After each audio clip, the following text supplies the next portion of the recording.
Hello learners, you are watching video on Hermione Squad, a group of literary students initiative.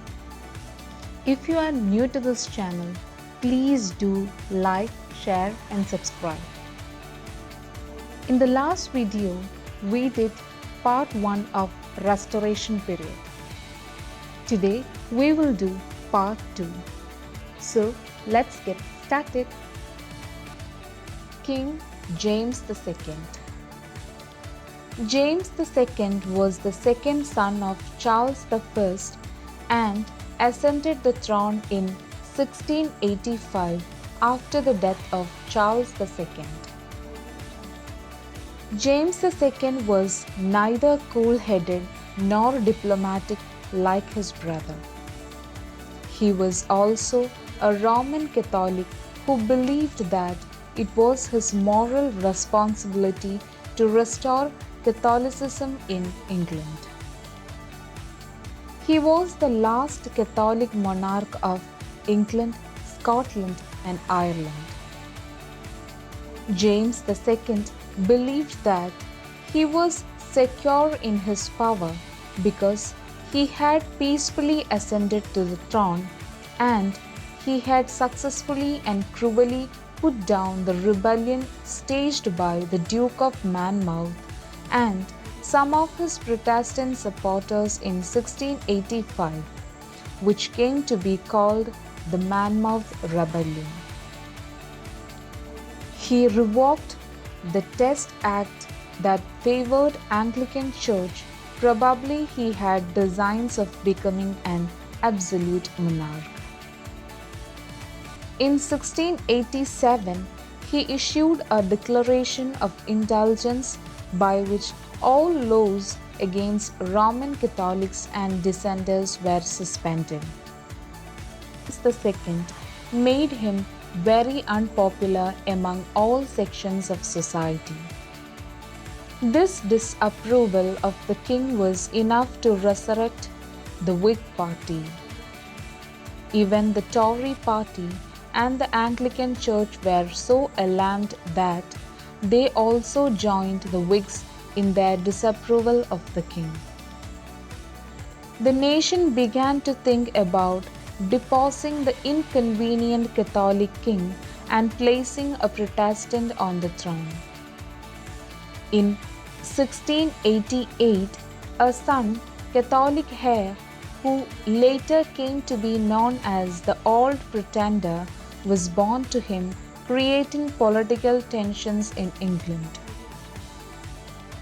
Then the Protestant nobles called on James' Protestant son-in-law and nephew William III of Orange and his wife Mary II to take the throne. William's army landed from the Netherlands. Fearful of his life, James left England and sought refuge in France. This is the bloodless revolution or glorious revolution of 1688. From over 50 years, starting from 1689, James II and his supporters attempted to recapture the throne in what came to be called the Jacobite Risings. The Glorious Revolution of 1688. With James out of the way, Parliament bestowed the crown and the throne of England upon William and Mary, who became the joint rulers of England in 1689. Thus, the ill-fated Stuart dynasty came to an end. 1688 was therefore a remarkable year in the history of English and her Parliament. It was a turning point because this revolution is the only one of its kind which achieved immense objectives without shedding a drop of blood. Nowhere in the history of the world had there been a revolution so glorious as this. It sounded the death knell of absolute monarchy and divine right, and rang in a new system of constitutional monarchy where parliament was predominant. And the Glorious Revolution also brought an end to religious intolerance in England. After 1688, never has a parliament lost a jot of all those privileges it had gained over the centuries after shedding much blood, toil, tears, and sweat. In 1689, the joint monarchy passed the Bill of Rights, which made provisions for freedom of speech in Parliament and for protecting the rights of the Protestants. The Bill of Rights signalled the triumph of the Parliament and the birth of the constitutional monarchy, which is still the rule in England. After Mary II died, William III continued to rule till 1702. Upon William's death, Mary's sister Anne came to the throne. The Restoration Literature. The Restoration Age is probably one of the most interesting, important, and one of the richest periods in the history of English literature. Charles II's return gave literature chances it had not had for around 18 years. The term Restoration literature denotes the literature that began and flourished under King Charles II, which corresponds to the last years of Stuart reign in England, whether that literature was the laudatory ode that gained a new life with restored aristocracy, the eschatological literature that showed an increasing despair among Puritans, or the literature of rapid communication and trade that followed in the wake of England's mercantile empire. In general, the term is used to denote roughly homogeneous styles of literature that center on a celebration or reaction to the restored court of Charles II. The literature of the Restoration period marked the complete breaking of ties with the Renaissance literature. The people believed in the present, the real and the material. We note a sudden breaking away from the old standards, just as society broke away from the restraints of Puritanism. In stark contrast to the humble spiritual themes that were common to the literature before 1660, Restoration literature, especially drama, were frequently crass, largely sexual, and often focused on the interaction of the elite members of the English society. The literature of this age reflected the true spirit of the period of corruption and moral laxity which were predominant in the social life of the Restoration are reflected in its literature. And also, it is a time when the influence of the present king's presence and personality permeated literary society to such an extent that, almost uniquely, literature reflects the court. The Restoration is an unusual historical period, as its literature is mostly bounded by a specific political event, the restoration of the Stuart monarchy. And one of the most important and interesting aspects of Restoration literature is the way that it responds to and is inevitably shaped by the political context in which it is written. At the heart of this literature is the attempt to come to terms with the political events that had occurred in previous decades. And the historical events like the restoration of Charles II, the religious controversy, and the revolution of 1688 deeply influenced the literature and the literary movements of the age. All the tendencies and events of the age were clearly reflected in the literature of this period. The start of the Restoration period roughly coincides with the beginning of what is known as the Enlightenment, which lasted until the end of the 18th century. Although the influence of the Enlightenment on the Restoration period is tremendous, it is important to note the humility towards human reason that is common to much Restoration literature. Many Restoration writers viewed the changes to their government and the violence that these changes brought with them as the direct result of those who dogmatically held to their ideology.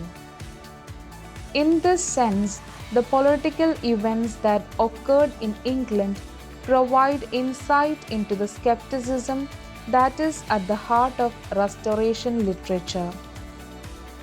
In literature, the Restoration was a period of novelty, change, and refoundation rather than of great writings. The writings of this time are both innovative and varied. The style and subject matter of the literature produced during the Restoration period spanned the spectrum from definitively religious to satirical and risque. And with the Restoration, we enter upon a period in which literature is intellectual rather than imaginative or emotional, and though often brilliant, is on the whole a trifle hard and unsympathetic.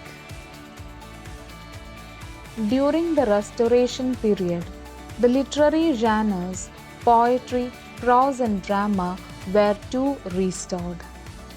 Though not marked by an exuberant growth of drama as the Elizabethan age, of poetry as the Romantic age, or of criticism as the modern age, the Restoration age remains a very important and interesting period in the history of English literature because it gave birth to modern English prose and because it marks the birth of modern English criticism formulated on the classical dogma of the ancients. And it is also considered important because it witnessed the birth and growth of many important literary movements, of many new species of literature in the field of poetry and drama, because it innovated and perfected many forms of literary expressions too. It is also regarded as the age of satire. Literature during this period was often considered a tool for the advancement of knowledge. Satire was the most popular literary tool that was utilized by writers of the time.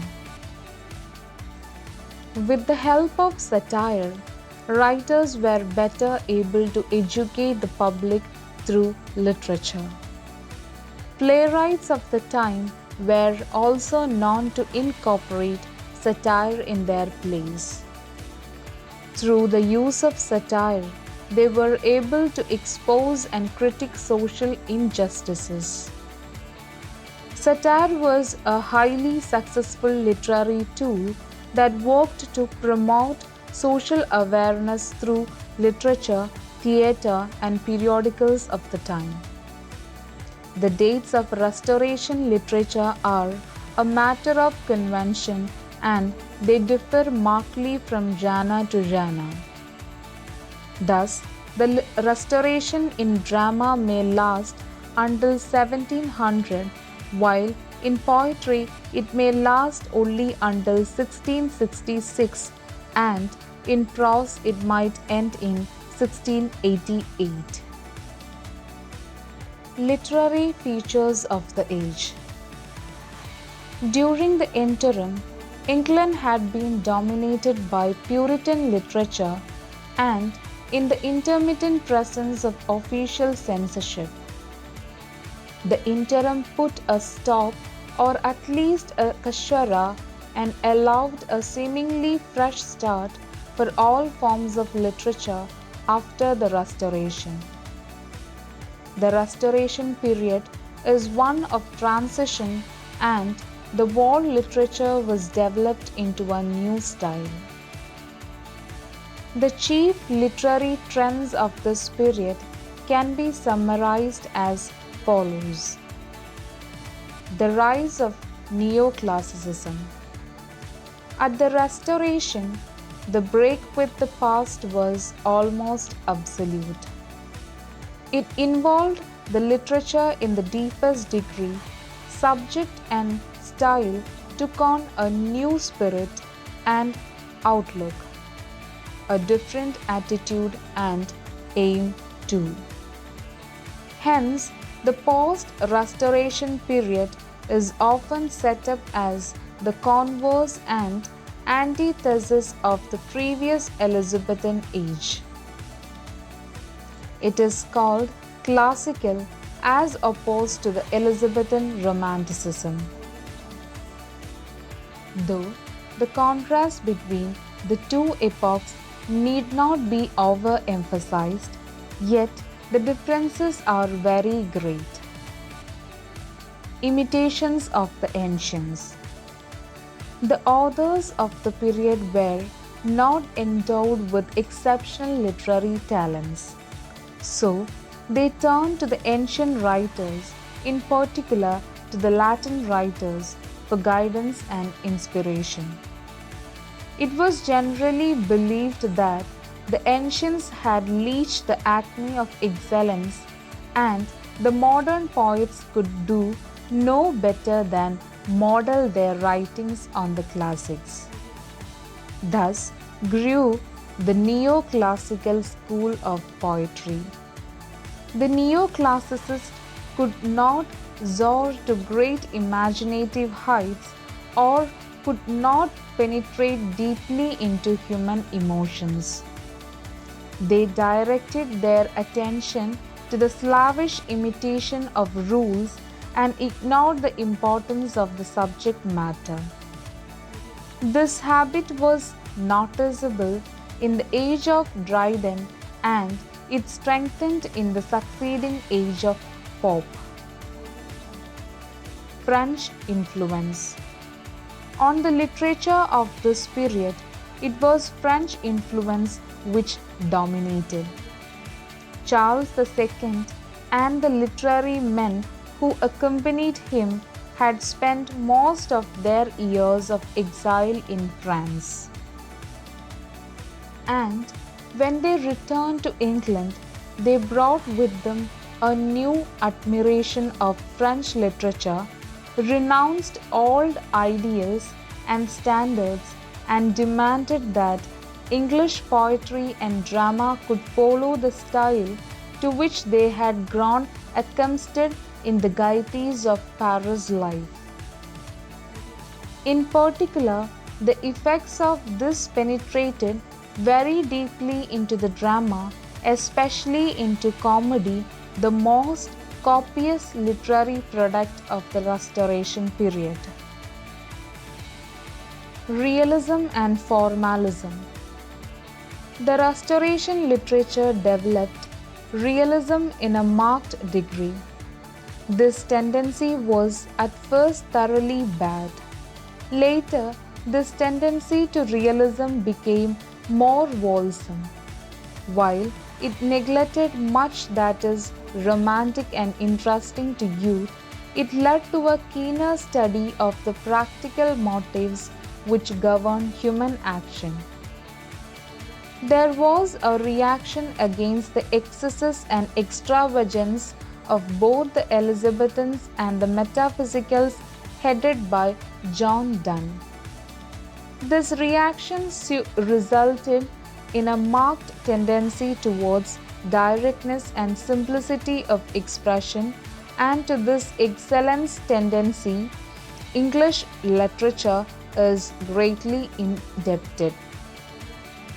The Restoration writers brought back the tendency to regard established rules for writing, to emphasize close reasoning rather than romantic fancy, and to use short, clear-cut sentences without an unnecessary word.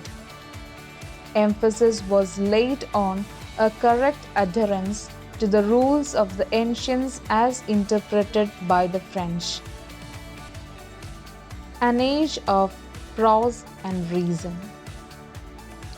This tendency towards formalism and preciseness, this avoidance of enthusiasm or the exaltation of reason over passion, would justify us in calling this period an age of prose and reason.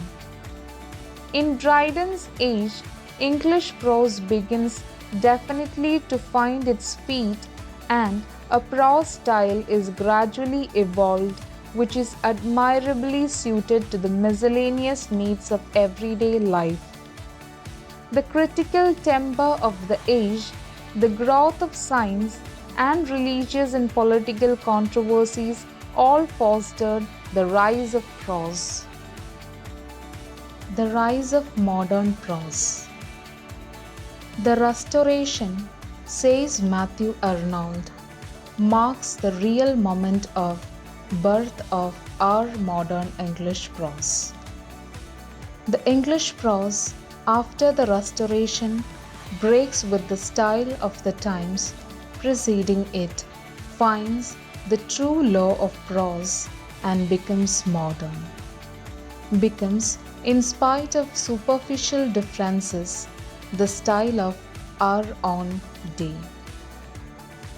From the historical point of view, the establishment of this modern prose is the greatest single fact in the literary annals of the age of Dryden.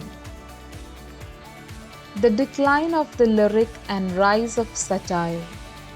During this period, lyric spirit is largely on the decline, and outside Dryden, there is very little lyric poetry of any worth. The bulk of the poetic output is narrative and argumentative, its purpose being to convince or persuade and not to inspire.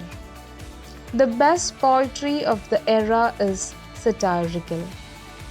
Dryden's Absalom and Achitophel is an excellent example of political satire, and his Reclacon that of personal satire. The Rehearsal, which parodies the literary vices of the time, is the finest literary satire in the language. Correctness and appropriateness. The work of the authors of the Restoration period was imitative and of limited quality.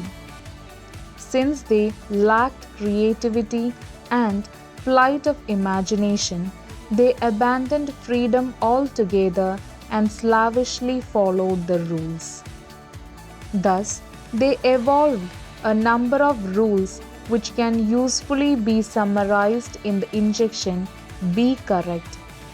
Correctness means avoidance of enthusiasm, moderate opinions moderately expressed, strict care and accuracy in poetic techniques, and humble imitation of the style of Latin classics. The new tendency, which reached its climax in the age of Pope, is very clearly marked in the literature of the Restoration period. Perfection of the heroic couplet. Another significant contribution of the age is growth and perfection of the heroic couplet. Chaucer had also used the couplet, but he cared more for the thought than for the form. But with the Restoration writers, form became all important. Dryden made the couplet the prevailing literary fashion. Soon it became the order of the day and excluded all other forms of versification. It was dominant in England for a full century. Gradually, it lost the freshness and vigor and grew more and more mechanical and monotonous. Restoration drama. The age of Restoration is one of the most splendid periods in the records of English drama. There were mainly two main developments in Restoration drama. The Restoration comedy of manners. The Restoration comedy is also known as comedy of manners. These comedies expressed a reaction against Puritanism and the sexual repression it had attempted to enforce. Fashionable intercourse, sex, marriage, and adultery were treated with cynicism, with worldly wit, and a sense of the comedy of life. It is devoid of romantic passions and sentiments. It replaces emotion by wit and poetry by a clear, concise prose. The plays show a close and satirical observation of life and manners. The Restoration heroic tragedy. The Restoration tragedy is also known as the heroic tragedy. The influence of French romance and drama produced its first important result in the form of the heroic play. Thank you all and stay tuned.